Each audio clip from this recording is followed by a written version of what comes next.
Hello my dear students, ತಮಗೆಲ್ಲರಿಗೂ study time with Vivek YouTube ಚಾನಲ್ಗೆ ಆತ್ಮೀಯವಾದಂತಹ ಸ್ವಾಗತ. ಮುದ್ದು ಮಕ್ಕಳೇ, 2/4/2025 ನಡೀತಕ್ಕಂತಹ ವಿಜ್ಞಾನ ವಾರ್ಷಿಕ ಪರೀಕ್ಷೆಯ ತಯಾರಿಗಾಗಿ ಅತಿ ಮುಖ್ಯವಾಗಿ ಭೌತ ವಿಜ್ಞಾನದಲ್ಲಿ 27ಕ್ಕೆ ಕನಿಷ್ಠ 15 ಅಂಕಗಳನ್ನು ತಂದುಕೊಡ್ತಕ್ಕಂತಹ ಒಂದು ಪಾಸಿಂಗ್ ಪ್ಯಾಕೇಜನ್ನು ನಾನು ಇವತ್ತು ನಿಮ್ಮ ಮುಂದೆ ತಂದಿದ್ದೀನಿ. 2025ರಲ್ಲಿ ನಡೀತಕ್ಕಂತಹ ವಿಜ್ಞಾನ ವಿಷಯದ ವಾರ್ಷಿಕ ಪರೀಕ್ಷೆಗೆ ಅತಿ ಜರೂರಾಗಿರ್ತಕ್ಕಂತಹ ಮತ್ತು ಅತಿ ಹೆಚ್ಚಿನ ಸಹಾಯಕಾರಿ ಆಗ್ತಕ್ಕಂತಹ ಒಂದು ಪಾಸಿಂಗ್ ಪ್ಯಾಕೇಜ್ ಇದಾಗಿದ್ದು ಎಲ್ಲ ಮಕ್ಕಳು ಇದರ ಸದುಪಯೋಗವನ್ನು ಪಡಿಸ್ಕೊಳ್ಳಿ ಅಂತ ಹೇಳ್ತಾ ವಿಡಿಯೋನ ಆರಂಭ ಮಾಡೋಣ. ಭೌತ ವಿಜ್ಞಾನದಲ್ಲಿ ಮೊದಲೇ ಪಾಠ ವಿದ್ಯುಚ್ಛಕ್ತಿ ಪಾಠ.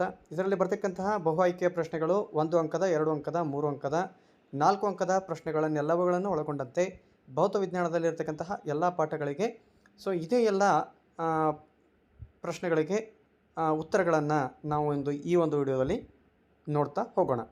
ಮುದ್ದು ಮಕ್ಕಳೇ, ವಿಡಿಯೋನ ಆರಂಭ ಮಾಡೋಣ. ವಿದ್ಯುಚ್ಛಕ್ತಿ ಪಾಠದಲ್ಲಿ ಬರ್ತಕ್ಕಂತಹ ಬಹು ಆಯ್ಕೆ ಪ್ರಶ್ನೆಗಳನ್ನು ನೋಡ್ತಾ ಹೋಗೋಣ ಒಂದೊಂದಾಗಿ. ವಿದ್ಯುತ್ ಬಲ್ಬ್ನಲ್ಲಿ ಬಳಸುವಂತಹ ಲೋಹ ಟಂಗ್ಸ್ಟನ್ ತಂತಿ. ವಿದ್ಯುತ್ ಮಂಡಲದಲ್ಲಿ ರೋಧವನ್ನು ಬದಲಾಯಿಸಲು ಬಳಸುವ ಸಾಧನ ರಿಯೋಸ್ಟಾಟ್. ನೆಕ್ಸ್ಟ್ ಕ್ವೆಶನ್, ವಿದ್ಯುತ್ ಶಕ್ತಿಯನ್ನು ಉತ್ಪಾದಿಸಲು ಬಳಸುವ ಸಾಧನ ವಿದ್ಯುಜ್ಜನಕ. ವಿದ್ಯುತ್ ಮಂಡಲದಲ್ಲಿ ವಿಭವಾಂತರ, ವಿದ್ಯುತ್ ಪ್ರವಾಹ ಮತ್ತು ರೋಧಗಳ ನಡುವಿನ ಸಂಬಂಧವನ್ನು ತೋರಿಸುವಂತಹ ಸರಿಯಾದ ಸೂತ್ರ. ಸರಿಯಾದ ಉತ್ತರ R = V/I ಅಥವಾ V = I × R. ಇದು ಸರಿಯಾದ ಉತ್ತರ. ನೆಕ್ಸ್ಟ್ ಕ್ವೆಶನ್ ನೋಡ್ತಾ ಹೋಗೋಣ. 1 ಅಂಕದ ಪ್ರಶ್ನೆಗಳು. ವಿಭವಾಂತರದ ಅಂತಾರಾಷ್ಟ್ರೀಯ ಏಕಮಾನ ಯಾವುದು? ವೋಲ್ಟ್. ವಿದ್ಯುತ್ ಪ್ರವಾಹವನ್ನು ಅಳೆಯಲು ಬಳಸುವ ಸಾಧನ ಹೆಸರಿಸಿ. ಅಮೀಟರ್. ನೆಕ್ಸ್ಟ್, ವಿದ್ಯುತ್ ವಿಭವಾಂತರವನ್ನು ನಿರೂಪಿಸಿ. ಒಂದು ಏಕಮಾನ ಆವೇಶವನ್ನು ವಿದ್ಯುತ್ ಮಂಡಲದಲ್ಲಿ ಒಂದು ಬಿಂದುವಿನಿಂದ ಇನ್ನೊಂದು ಬಿಂದುವಿಗೆ ತರುವಲ್ಲಿ ಮಾಡುವ ಕೆಲಸವನ್ನು ವಿಭವಾಂತರ ಅಂತ ಹೇಳಿ ಕರೀತಾರೆ. ಅಮೀಟರನ್ನು ವಿದ್ಯುತ್ ಮಂಡಲದಲ್ಲಿ ಹೇಗೆ ಜೋಡಿಸಬೇಕು? ಅಮೀಟರನ್ನು ವಿದ್ಯುತ್ ಮಂಡಲದಲ್ಲಿ ಸರಣಿಯಲ್ಲಿ ಜೋಡಿಸಬೇಕು. ವೋಲ್ಟ್ ಮೀಟರನ್ನು ಮಂಡಲದಲ್ಲಿ ಹೇಗೆ ಜೋಡಿಸಲಾಗುತ್ತದೆ? ವೋಲ್ಟ್ ಮೀಟರನ್ನು ಸಮಾಂತರವಾಗಿ ಜೋಡಿಸಲಾಗುತ್ತದೆ. ರೋಧಕ ಎಂದರೇನು? ಒಂದು ವಾಹಕವು ಗಣನೀಯವಾದ ರೋಧವನ್ನು ಹೊಂದಿದರೆ ಅದನ್ನು ರೋಧಕ ಅಂತ ಹೇಳಿ ಕರೀತಾರೆ. ನೆಕ್ಸ್ಟ್ ಕ್ವೆಶನ್, ರೋಧಶೀಲತೆಯ ಅಂತಾರಾಷ್ಟ್ರೀಯ ಏಕಮಾನ ಯಾವುದು? ರೋಧಶೀಲತೆಯ ಅಂತಾರಾಷ್ಟ್ರೀಯ ಏಕಮಾನ ಓಮ್ ಮೀಟರ್. ಮಿಶ್ರಲೋಹಗಳನ್ನು ಉಷ್ಣೋತ್ಪಾದನಾ ಸಾಧನಗಳಲ್ಲಿ ಬಳಸುತ್ತಾರೆ, ಏಕೆ? ಮಿಶ್ರಲೋಹಗಳು ರೋಧಶೀಲತೆಯ ಅಧಿಕವಾಗಿದ್ದು ಹೆಚ್ಚಿನ ತಾಪದಲ್ಲಿ ದಹಿಸುವುದಿಲ್ಲ, ಕಾರಣ ಉಷ್ಣೋತ್ಪಾದನಾ ಸಾಧನಗಳಲ್ಲಿ ಇವುಗಳನ್ನು ಬಳಸುತ್ತಾರೆ. ಉಷ್ಣೋತ್ಪಾದನಾ ನಿಯಮದಡಿಯಲ್ಲಿ ಕಾರ್ಯನಿರ್ವಹಿಸುವ ಸಾಧನಗಳು ಯಾವುವು? ವಿದ್ಯುತ್ ಇಸ್ತ್ರಿಪೆಟ್ಟಿಗೆ, ವಿದ್ಯುತ್ ಒಲೆ, ವಿದ್ಯುತ್ ಮೀಟರ್, ಕೆಟಲ್, ಹೇರ್ ಡ್ರೈಯರ್ ಇವೆಲ್ಲವುಗಳು ಉಷ್ಣೋತ್ಪಾದನಾ ನಿಯಮದಡಿಯಲ್ಲಿ ಕೆಲಸ ಮಾಡ್ತಕ್ಕಂಥ ಸಾಧನಗಳು. ವಿದ್ಯುತ್ ಶಕ್ತಿಯ ವ್ಯಾವಹಾರಿಕ ಏಕಮಾನ ಯಾವುದು? ಕಿಲೋವ್ಯಾಟ್ ಗಂಟೆ. ಇನ್ನು 2 ಅಂಕದ ಪ್ರಶ್ನೆಗಳು. ಓಮ್ನ ನಿಯಮವನ್ನು ವ್ಯಾಖ್ಯಾನಿಸಿರಿ. ಒಂದು ಸ್ಥಿರವಾದ ತಾಪಮಾನದಲ್ಲಿ ವಿದ್ಯುತ್ ಮಂಡಲದಲ್ಲಿ ಲೋಹದ ತಂತಿಯ ನಡುವಿನ ವಿಭವಾಂತರ ವಿಯು ಅದರ ಮೂಲಕ ಹರಿಯುವ ವಿದ್ಯುತ್ ಪ್ರವಾಹ ಐಗೆ ನೇರ ಅನುಪಾತದಲ್ಲಿರುತ್ತದೆ. ಇದನ್ನು ಓಮ್ನ ನಿಯಮ ಅಂತ ಕರಿತೀವಿ. ವಾಹಕದ ರೋಧವು ಅವಲಂಬಿಸಿರುವ ಅಂಶಗಳು ಯಾವುವು? ವಾಹಕದ ರೋಧವು ವಾಹಕದ ಉದ್ದ, ಅಡ್ಡಕೊಯ್ತ, ಪ್ರಾಕೃತಿಕ ಗುಣ ಮತ್ತು ತಾಪವನ್ನು ಅವಲಂಬಿಸಿವೆ. ಜೋಲನ ಉಷ್ಣೋತ್ಪಾದನಾ ನಿಯಮವನ್ನು ವ್ಯಾಖ್ಯಾನಿಸಿ. ಒಂದು ರೋಧಕದಲ್ಲಿ ಉತ್ಪತ್ತಿಯಾಗುವಂತಹ ಉಷ್ಣವು ಕೊಟ್ಟಿರುವ ರೋಧದಲ್ಲಿ ಪ್ರವಹಿಸುತ್ತಿರುವ ವಿದ್ಯುತ್ ಪ್ರವಾಹದ ವರ್ಗಕ್ಕೆ ನೇರ ಅನುಪಾತದಲ್ಲಿರುತ್ತದೆ. ಕೊಟ್ಟಿರುವ ವಿದ್ಯುತ್ ಪ್ರವಾಹಕ್ಕೆ ರೋಧವು ನೇರ ಅನುಪಾತದಲ್ಲಿರುತ್ತದೆ. ರೋಧಕಗಳ ಮೂಲಕ ಹರಿಯುವ ವಿದ್ಯುತ್ ಪ್ರವಾಹದ ಕಾಲಕ್ಕೆ ನೇರ ಅನುಪಾತದಲ್ಲಿರುತ್ತದೆ. ಇದನ್ನು ಜೋಲನ ಉಷ್ಣೋತ್ಪಾದನಾ ನಿಯಮ ಅಂತ ಹೇಳಿ ಕರೀತಾರೆ. ಸೂತ್ರ H = I²RT. ಫ್ಯೂಸ್ ಎಂದರೇನು? ಇದರ ಕಾರ್ಯವೇನು? ವೆರಿ ಇಂಪಾರ್ಟೆಂಟ್ ಆಗಿರ್ತಕ್ಕಂಥ ಕ್ವಶನ್. ಫ್ಯೂಸ್ ಒಂದು ಸೂಕ್ತವಾದ ದ್ರವಣ ಬಿಂದು ಹೊಂದಿರುವ ಲೋಹ ಅಥವಾ ಮಿಶ್ರಲೋಹದ ತಂತಿ. ಇದು ಹೆಚ್ಚಿನ ವಿದ್ಯುತ್ ಪ್ರವಾಹವು ಮಂಡಲದಲ್ಲಿಯ ಉಪಕರಣಗಳ ಮೂಲಕ ಪ್ರವಹಿಸಿದ ಹಾಗೆ ಅದು ತಡೆಯುತ್ತದೆ. ಫ್ಯೂಸ್ ಹೇಗೆ ಕಾರ್ಯನಿರ್ವಹಿಸುತ್ತದೆ? ನಿಗದಿತ ಪ್ರಮಾಣಕ್ಕಿಂತ ಹೆಚ್ಚಿನ ಪ್ರಮಾಣದ ವಿದ್ಯುತ್ ಪ್ರವಾಹವು ಮಂಡಲದ ಮೂಲಕ ಪ್ರವಹಿಸಿದಾಗ ಫ್ಯೂಸ್ ತಂತಿಯ ತಾಪವು ಹೆಚ್ಚಾಗುತ್ತದೆ. ಇದರಿಂದ ಫ್ಯೂಸ್ ತಂತಿಯು ಕರಗಿ ಹೋಗಿ ಮಂಡಲವನ್ನು ಕಡಿತಗೊಳಿಸುತ್ತದೆ. ಆಗ ಮನೆಯಲ್ಲಿರುವ ಉಪಕರಣಗಳು ರಕ್ಷಿಸಲ್ಪಡುತ್ತವೆ. ನೆಕ್ಸ್ಟ್ ಕ್ವೆಶನ್, ವಿದ್ಯುತ್ ಸಾಮರ್ಥ್ಯ ಎಂದರೇನು? ಅದರ ಅಂತಾರಾಷ್ಟ್ರೀಯ ಏಕಮಾನ ಯಾವುದು? ವಿದ್ಯುತ್ ಶಕ್ತಿಯ ಬಳಕೆಯ ದರವನ್ನು ವಿದ್ಯುತ್ ಸಾಮರ್ಥ್ಯ ಎನ್ನುವರು. ಇದರ ಅಂತಾರಾಷ್ಟ್ರೀಯ ಏಕಮಾನ ವ್ಯಾಟ್. ಸರಳ ವಿದ್ಯುತ್ ಮಂಡಲದ ರೇಖಾಚಿತ್ರವನ್ನು ಬರೆಯಿರಿ. Very important question. ಇದನ್ನು ಮಕ್ಕಳು ತಯಾರಿ ಮಾಡ್ಕೊಳ್ಬೇಕು. ರೋಧಕಗಳ ಸಮಾಂತರ ಜೋಡಣೆಯ ರೇಖಾಚಿತ್ರ ಬಿಡಿಸಿರಿ. ಅಮೀಟರ್, ವೋಲ್ಟ್ ಮೀಟರ್ ಮತ್ತು ಸ್ವಿಚ್ ಇವುಗಳನ್ನು ಗುರುತಿಸಿ. ಈ ರೀತಿಯಾಗಿ ಚಿತ್ರವನ್ನು ಬಿಡಿಸಿ ಭಾಗಗಳನ್ನು ಗುರುತಿಸಬೇಕು. ರೋಧಕಗಳ ಸರಣಿ ಜೋಡಣೆಯ ರೇಖಾಚಿತ್ರ ಬಿಡಿಸಿ ಭಾಗಗಳನ್ನು ಗುರುತಿಸಿ. ಈ ರೀತಿಯಾಗಿ ಭಾಗಗಳನ್ನು ಗುರುತಿಸ್ತಕ್ಕಂತಹ ಕಾರ್ಯ ಆಗಬೇಕು. ಚಿತ್ರವನ್ನು ಬಿಡಿಸಬೇಕು. ನೆಕ್ಸ್ಟ್ ಕ್ವೆಶನ್, 400 ವ್ಯಾಟ್ ದರದ ರೆಫ್ರಿಜರೇಟರ್ ದಿನಕ್ಕೆ 8 ಗಂಟೆಗಳ ಕಾಲ ಬಳಕೆ ಆಗುತ್ತದೆ. 1 ಕಿಲೋವ್ಯಾಟ್ ಗಂಟೆಗೆ 3 ರೂಪಾಯಿ ಅಂತೆ 30 ದಿನಗಳವರೆಗೆ ಕಾರ್ಯನಿರ್ವಹಿಸುವ ಶಕ್ತಿಯ ಮೌಲ್ಯ ಎಷ್ಟು ಅಂತಕ್ಕಂಥದ್ದು. 400 ವ್ಯಾಟ್ ಇಂಟು 30 × 8 ಇವುಗಳನ್ನು ಮಾಡಿದಾಗ 96 ಕಿಲೋವ್ಯಾಟ್ ಉತ್ತರ ಬರುತ್ತೆ. ಪ್ರತಿ ಕಿಲೋವ್ಯಾಟ್ ಗಂಟೆಗೆ 3 ರೂಪಾಯಿ ಅಂತೆ. 96 ಕಿಲೋವ್ಯಾಟ್ಗೆ ಎಷ್ಟಾಗುತ್ತೆ ಅಂತಂದರೆ 288 ರೂಪಾಯಿ ಆಗುತ್ತೆ. ಸೊ ನೆಕ್ಸ್ಟ್ ಚಾಪ್ಟರ್ ಯಾವುದಪ್ಪ ಅಂದರೆ ವಿದ್ಯುತ್ ಶಕ್ತಿ ಭೌತ ವಿಜ್ಞಾನದಲ್ಲಿ ವಿದ್ಯುತ್ ಪ್ರವಾಹದ ಕಾಂತೀಯ ಪರಿಣಾಮಗಳು. ಬಹುಆಯ್ಕೆಯ ಪ್ರಶ್ನೆಗಳನ್ನು ನೋಡ್ತಾ ಹೋಗೋಣ ಒಂದೊಂದಾಗಿ. ಫ್ಲೆಮಿಂಗ್ನ ಎಡಗೈ ನಿಯಮದಲ್ಲಿ ಮಧ್ಯದ ಬೆರಳು ಸೂಚಿಸುವ ದಿಕ್ಕು, ಕಾಂತಕ್ಷೇತ್ರ, ವಿದ್ಯುತ್ ಪ್ರವಾಹ, ವಾಹಕದ ಚಲನೆ, ಪ್ರೇರಿತ ವಿದ್ಯುತ್ ಪ್ರವಾಹ. ಸರಿಯಾದ ಉತ್ತರ ವಿದ್ಯುತ್ ಪ್ರವಾಹದ ದಿಕ್ಕು. ನೆಕ್ಸ್ಟ್ ಕ್ವೆಶನ್, ಅವಾಹಕ ಹೊದಿಕೆ ಇರುವ ವಾಹಕ ತಂತಿಯ ಸುರುಳಿಯನ್ನು ಹೀಗೆ ಎನ್ನುತ್ತಾರೆ. ಸೊ ಇದಕ್ಕೆ ಸೊಲೆನಾಯ್ಡ್ ಅಂತ ಹೇಳಿ ಕರೀತಾರೆ. ಸೊ ನೆಕ್ಸ್ಟ್ ಕ್ವೆಶನ್, ವಿದ್ಯುತ್ ಪ್ರವಾಹ ಇರುವ ಉದ್ದವಾದ ನೇರ ಸೊಲೆನಾಯ್ಡ್ನ ಒಳಭಾಗದಲ್ಲಿ ಕಾಂತಕ್ಷೇತ್ರವು. ಸರಿಯಾದ ಉತ್ತರ ಎಲ್ಲ ಬಿಂದುಗಳಲ್ಲೂ ಸಮಾನವಾಗಿರುತ್ತದೆ. ಸೊಲೆನಾಯ್ಡ್ನ ಒಂದರ ಒಳಭಾಗದಲ್ಲಿ ಕಾಂತೀಯ ಬಲರೇಖೆಗಳು ಸಮಾಂತರ ಸರಳ ರೇಖೆಯಂತಿರುತ್ತವೆ. ಕಾರಣ ಸೊಲೆನಾಯ್ಡ್ನ ಒಳಭಾಗದಲ್ಲಿ ಕಾಂತಕ್ಷೇತ್ರವು ಏಕರೂಪವಾಗಿರುತ್ತದೆ. ಇದಕ್ಕೂ ಸಹ ಅದೇ ಉತ್ತರ.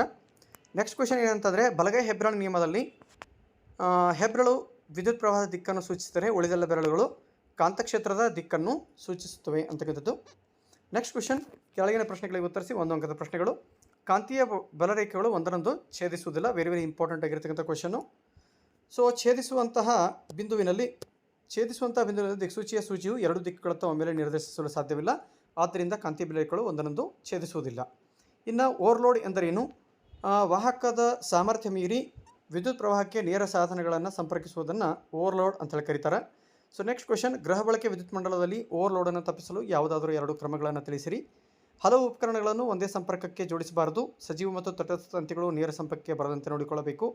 ಒಂದು ವಿದ್ಯುತ್ ಮಂಡಲದಲ್ಲಿ ಓವರ್ಲೋಡ್ ಆಗಲು ಕಾರಣವೇನು? ಅಕಸ್ಮಾತಾಗಿ ವೋಲ್ಟೇಜ್ನಲ್ಲಿ ಆಕಸ್ಮಿಕ ಹೆಚ್ಚಳ, ಹಲವು ಉಪಕರಣಗಳನ್ನು ಒಂದೇ ಸಂಪರ್ಕಕ್ಕೆ ಅಥವಾ ಸಾಕೆಟ್ಗಳಿಗೆ ಜೋಡಿಸುವುದು, ಸಜೀವ ಮತ್ತು ತಟಸ್ಥ ತಂತಿಗಳು ನೇರ ಸಂಪರ್ಕಕ್ಕೆ ಬಂದಾಗ ಓವರ್ಲೋಡ್ ಉಂಟಾಗುವಂಥ ಸಾಧ್ಯತೆ ಇರುತ್ತೆ. ಸೊ ವೆರಿ ವೆರಿ ಇಂಪಾರ್ಟೆಂಟ್ ಆಗಿರ್ತಕ್ಕಂಥ ಕ್ವೆಶನ್ಸ್ಗಳಿವೆ. ಸೊ ನೆಕ್ಸ್ಟ್ ಕ್ವೆಶನ್, ಗೃಹ ಬಳಕೆಯ ವಿದ್ಯುತ್ ಉಪಕರಣಗಳನ್ನು ಹೇಗೆ ಜೋಡಿಸಬೇಕು? ಗೃಹ ಬಳಕೆಯ ವಿದ್ಯುತ್ ಉಪಕರಣಗಳನ್ನು ಸಮಾಂತರವಾಗಿ ಜೋಡಿಸಬೇಕು. ಇದರಿಂದ ವಿದ್ಯುತ್ ಉಳಿತಾಯ ಆಗುತ್ತದೆ. ಸೊ ಮುಂದಿನ ಪ್ರಶ್ನೆ 2 ಅಂಕಗಳ ಪ್ರಶ್ನೆಗಳು. ಒಂದು ನೇರವಾದ ವಾಹಕ ತಂತಿಯ ಸುತ್ತ ಕಾಂತೀಯ ಬಲರೇಖೆಗಳನ್ನು ಸೂಚಿಸತಕ್ಕಂಥ ಏಕಕೇಂದ್ರೀಯ ವೃತ್ತಗಳನ್ನು ಹೊಂದಿರತಕ್ಕಂತಹ ಮಾದರಿ ಚಿತ್ರವನ್ನು ಬಿಡಿಸಿರಿ. ಸೊ ಇದು 2 ಅಂಕಕ್ಕೆ ಇರ್ತಕ್ಕಂತಹ ಇಂಪಾರ್ಟೆಂಟ್ ಆಗಿರ್ತಕ್ಕಂತಹ ಒಂದು ಚಿತ್ರ. ನೆಕ್ಸ್ಟ್ ಕ್ವೆಶನ್, ಭೂ ಸಂಪರ್ಕ ತಂತಿಯ ಕಾರ್ಯವೇನು? 2 ಅಂಕಗಳ ವೆರಿ ವೆರಿ ಇಂಪಾರ್ಟೆಂಟ್ ಆಗಿರ್ತಕ್ಕ ಕ್ವೆಶನ್. ಗೃಹ ಬಳಕೆ ಹಾಗೂ ವಾಣಿಜ್ಯ ಬಳಕೆಯ ಉದ್ದೇಶದಲ್ಲಿ ವಿದ್ಯುತ್ ಮಂಡಲದಲ್ಲಿ ಲೋಹದ ಮೇಲ್ಮೈ ಹೊಂದಿರುವ ವಿದ್ಯುತ್ ಉಪಕರಣಗಳ ಸುರಕ್ಷತೆಗಾಗಿ ಭೂ ಸಂಪರ್ಕ ತಂತಿಯನ್ನು ಬಳಸಲಾಗುತ್ತದೆ. ಇದು ಮಂಡಲದಲ್ಲಿ ಪ್ರವಹಿಸುವ ಅಧಿಕ ಆವೇಶವನ್ನು ಭೂಮಿಗೆ ತಳ್ಳಿ ತಟಸ್ಥಗೊಳಿಸುತ್ತದೆ. ಇನ್ನು ಗೃಹ ಬಳಕೆಯ ವಿದ್ಯುತ್ ಮಂಡಲದಲ್ಲಿ ಲೋಹದ ಮೇಲ್ಮೈ ಹೊಂದಿರುವ ವಿದ್ಯುತ್ ಉಪಕರಣಗಳನ್ನು ಭೂ ಸಂಪರ್ಕಗೊಳಿಸುವುದು ಅಗತ್ಯವಾಗಿದೆ. ಏಕೆ? ಇದು ಕಡಿಮೆ ರೋಧವನ್ನು ಉಂಟುಮಾಡುತ್ತದೆ. ಉಪಕರಣಗಳಲ್ಲಿ ಯಾವುದೇ ರೀತಿಯ ವಿದ್ಯುತ್ ಸೋರಿಕೆ ಆದರೆ ಅದರ ವಿಭವಾಂತರವನ್ನು ಭೂಮಿಯ ವಿಭವಾಂತರಕ್ಕೆ ಸಮನಾಗಿಸುತ್ತದೆ. ವಿದ್ಯುತ್ ಆಘಾತಗಳಿಂದ ಇದು ರಕ್ಷಣೆ ಮಾಡುತ್ತದೆ. ನೆಕ್ಸ್ಟ್ ಕ್ವೆಶನ್, ದಂಡಕಾಂತ ಸುತ್ತಲ ಕಾಂತೀಯ ಬಲರೇಖೆಗಳು ಹೇಗೆ ಗುರುತಿಸುತ್ತೀರಿ? ಒಂದು ಕಾಂತವನ್ನು ಮತ್ತು ದಿಕ್ಸೂಚಿಯನ್ನು ತೆಗೆದುಕೊಂಡು ಬಿಳಿಯ ಹಾಳೆ ಮೇಲೆ ಇಡಬೇಕು. ನಂತರ ಯಾವುದೇ ಒಂದು ಧ್ರುವದಿಂದ ಆರಂಭಿಸಿ ದಿಕ್ಸೂಚಿಯ ಸ್ಥಾನ ಬದಲಿಸುತ್ತಾ ಪೆನ್ಸಿಲ್ನಿಂದ ಗುರುತು ಮಾಡುತ್ತಾ ಸಾಗಬೇಕು. ಈಗ ಆ ಎಲ್ಲ ಬಿಂದುಗಳನ್ನು ಒಟ್ಟಿಗೆ ಜೋಡಿಸಿದಾಗ ಕಾಂತೀಯ ಬಲರೇಖೆಗಳು ಅನಾವರಣಗೊಳ್ಳುತ್ತವೆ. ಇದು ಸಹ ಚಟುವಟಿಕೆ ಆಧಾರಿತ ಪ್ರಶ್ನೆ ಆಗಿದ್ದು ವೆರಿ ವೆರಿ ಇಂಪಾರ್ಟೆಂಟ್ ಆಗಿರ್ತಕ್ಕಂಥ ಕ್ವೆಶನ್ ಆಗಿದೆ. ನೆಕ್ಸ್ಟ್ ಕ್ವೆಶನ್, ಕಾಂತೀಯ ಬಲರೇಖೆಗಳ ಗುಣಲಕ್ಷಣಗಳನ್ನು ಬರೆಯಿರಿ ಅಂತಕ್ಕಂಥದ್ದು. ಇವು ಒಂದನ್ನೊಂದು ಛೇದಿಸುವುದಿಲ್ಲ. ಉತ್ತರ ಧ್ರುವದಿಂದ ಉತ್ಸದಿತವಾಗಿ ದಕ್ಷಿಣ ಧ್ರುವದಲ್ಲಿ ವಿನಿಲಗೊಳ್ಳುತ್ತವೆ. ಕಾಂತದ ಧ್ರುವದಲ್ಲಿ ಬಲರೇಖೆಗಳ ದಟ್ಟಣೆ ಹೆಚ್ಚಾಗಿರುತ್ತದೆ. ಹೊರಗೆ ಉತ್ತರದಿಂದ ದಕ್ಷಿಣದ ಕಡೆ ಕಂಡರೂ ಒಳಗಿನಿಂದ ದಕ್ಷಿಣದಿಂದ ಉತ್ತರ ಕಡೆಗೆ ಚಲಿಸುತ್ತವೆ. ನೆಕ್ಸ್ಟ್ ಕ್ವೆಶನ್, ಸೊಲೆನಾಯ್ಡ್ ಎಂದರೇನು? ಅದರ ಉಪಯೋಗವೇನು? ಅವಾಹಕ ಹೊದಿಕೆ ಇರುವ ತಾಮ್ರ ತಂತಿಯ ಅನೇಕ ಸುರುಳಿಗಳನ್ನು ಒತ್ತೊತ್ತಾಗಿ ಸುತ್ತಿರುವ ಸಿಲಿಂಡರ್ ಆಕಾರವನ್ನು ಸೊಲೆನಾಯ್ಡ್ ಅಂತ ಹೇಳಿ ಕರಿತೀವಿ. ಸೊಲೆನಾಯ್ಡನ್ನು ವಿದ್ಯುತ್ ಕಾಂತ ತಯಾರಿಸುವಲ್ಲಿ, ಮಂಡಲಗಳನ್ನು ಆನ್ ಆಫ್ ಮಾಡುವಲ್ಲಿ, ಹೈಡ್ರಾಲಿಕ್ ಮಷಿನ್ಗಳಲ್ಲಿ ಬಳಸುತ್ತಾರೆ. ಮುಂದಿನ ಪ್ರಶ್ನೆ, ಬಲಗೈ ಹೆಬ್ಬೆರಳು ನಿಯಮವನ್ನು ವ್ಯಾಖ್ಯಾನಿಸಿರಿ. ಬಲಗೈನಲ್ಲಿ ವಿದ್ಯುತ್ ಪ್ರವಹಿಸುತ್ತಿರುವ ನೇರವಾದ ವಾಹಕವನ್ನು ಹಿಡಿದಾಗ ಹೆಬ್ಬೆರಳು ವಿದ್ಯುತ್ ಪ್ರವಾಹದ ದಿಕ್ಕನ್ನು ಸೂಚಿಸುತ್ತದೆ. ಇನ್ನುಳಿದ ಬೆರಳುಗಳು ಕಾಂತಕ್ಷೇತ್ರದ ದಿಕ್ಕನ್ನು ಸೂಚಿಸುತ್ತವೆ. ಫ್ಲೆಮಿಂಗ್ನ ಎಡಗೈ ನಿಯಮವನ್ನು ವ್ಯಾಖ್ಯಾನಿಸಿರಿ.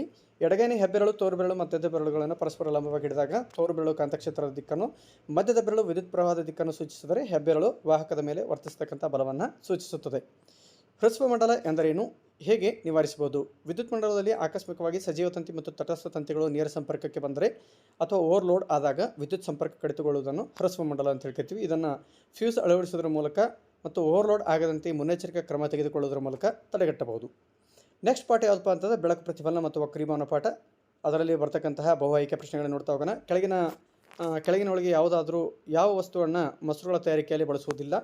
ಸೊ ಸರಿಯಾದ ಆಯ್ಕೆ ಯಾವುದು ಅಂತಂದರೆ ಪ್ಲಾಸ್ಟಿಕ್.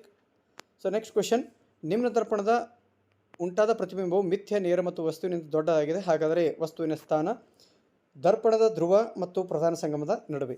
ವಾಹನಗಳಲ್ಲಿ ಹಿನ್ನೋಟ ದರ್ಪಣವಾಗಿ ಇದನ್ನು ಬಳಸುತ್ತಾರೆ. ಸೊ ಸರಿಯಾದ ಉತ್ತರ ಪೀನ ದರ್ಪಣ.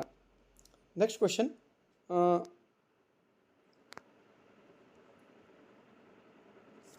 ಬೆಳಕು ನಯವಾದ ಮೇಲ್ಮೆಗೆ ಅಪ್ಪಳಿಸಿ ಮತ್ತೆ ಅದೇ ಮಾಧ್ಯಮಕ್ಕೆ ಮರಳುವುದನ್ನು ಹೀಗೆನ್ನುತ್ತಾರೆ. ಸೊ ಇದಕ್ಕೆ ಸರಿಯಾದ ಉತ್ತರ ಯಾವುದು ಅಂತಂದರೆ ಪ್ರತಿಫಲನ.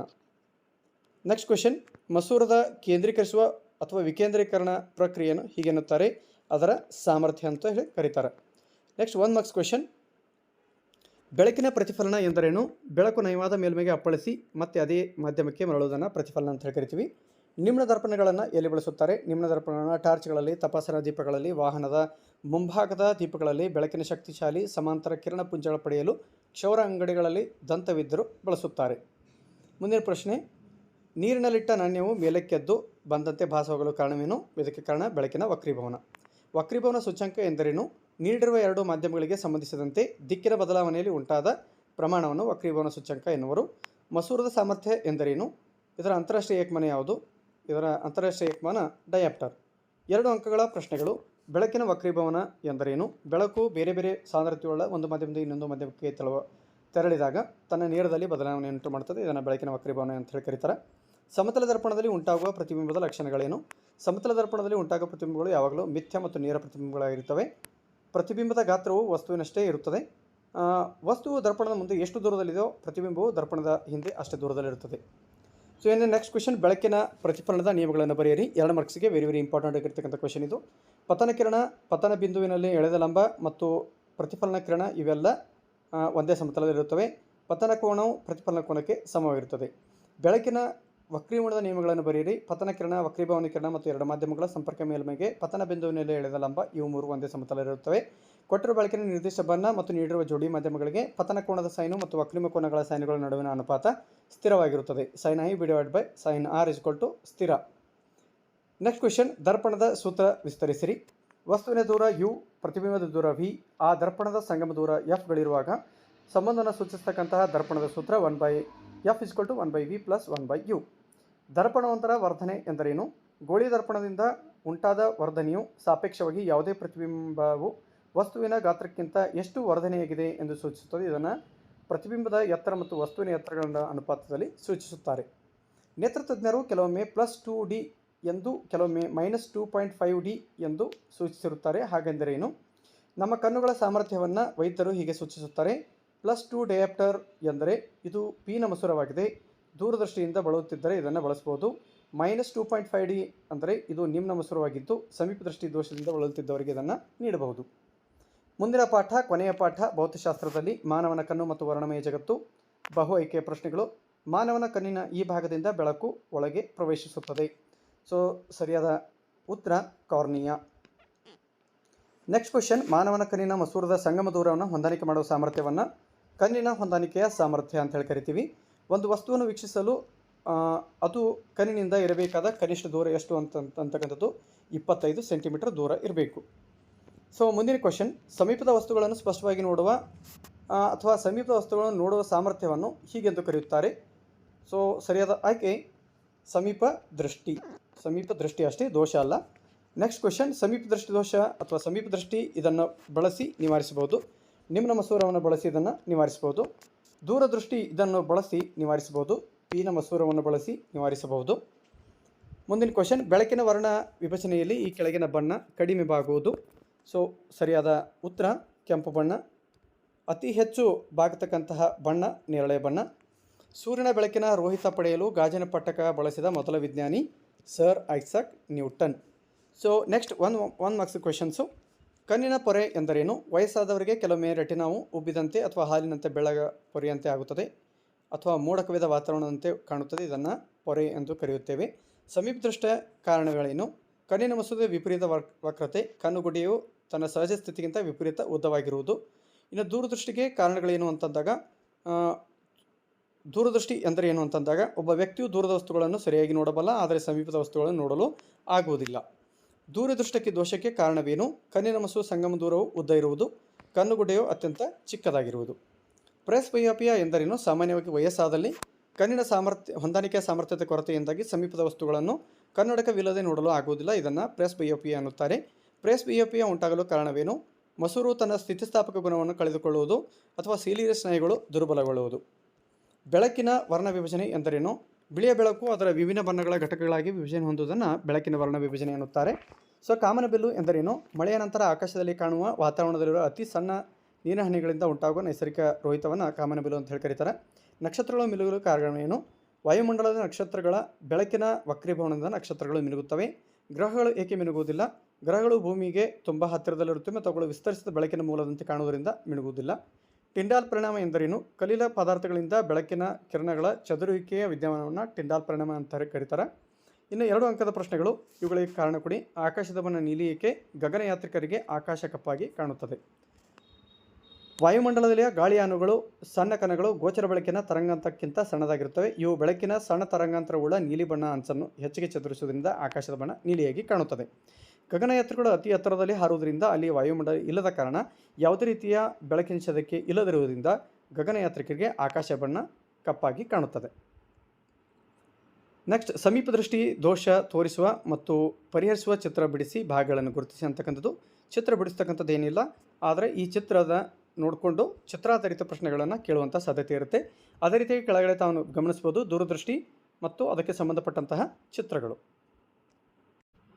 ಸೊ ಮುದ್ದು ಮಕ್ಕಳೇ, ಇಲ್ಲಿಯವರೆಗೆ ನಾವು ಭೌತ ವಿಜ್ಞಾನಕ್ಕೆ ಸಂಬಂಧಿಸಿದಂತೆ ಏನು 4 ಪಾಠಗಳಿವೆ, ಆ 4 ಪಾಠಗಳಲ್ಲಿ ನಮಗೆ ಪಾಸಿಂಗ್ ಆಗಲಿಕ್ಕೆ ಅತಿ ಸಹಾಯಕಾರಿಯಾಗತಕ್ಕಂತಹ ಎಲ್ಲ ಕಾನ್ಸೆಪ್ಟ್ಸ್ಗಳನ್ನು ನಾವು ಅಭ್ಯಾಸ ಮಾಡಿದ್ವಿ.